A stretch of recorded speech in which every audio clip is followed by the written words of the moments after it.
അതിൽ പിന്നീട് വളരെയധികം കാര്യങ്ങൾ ലോകത്ത് നടന്നിട്ടുണ്ട്, നമ്മുടെ കുടുംബങ്ങളിൽ നടന്നിട്ടുണ്ട്. എല്ലാം ദൈവത്തിൻ്റെ ഒരു പ്രത്യേക അനുഗ്രഹമാണ്.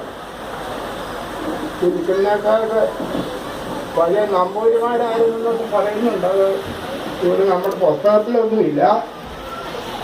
എങ്കിലും കാരണം ഞാൻ അമ്പലത്തിൻ്റെ മുന്നിലുള്ള വൈപ്പെന്ന് പറഞ്ഞ ആ സ്ഥലമൊക്കെ നമ്മുടേതായിരുന്നു. ആ അമ്പലത്തിൻ്റെ ഭാഗത്തുള്ള സ്ഥലങ്ങൾ അപ്പം വാസ്തുവാകാനും ചിലപ്പം അപ്പം നല്ല പഴയ കാലത്തെ ആചാര്യന്മാരുടെ നമ്പൂതിരിമാർ, ആ നമ്പൂതിരിമാരുടെ ഒരു കുടുംബ പാരമ്പര്യങ്ങളിൽ ചിലപ്പോൾ നമുക്കുണ്ടായിരിക്കും. ഏതായാലും അതിലോട്ടൊന്നും ഞാൻ കടക്കുന്നില്ല.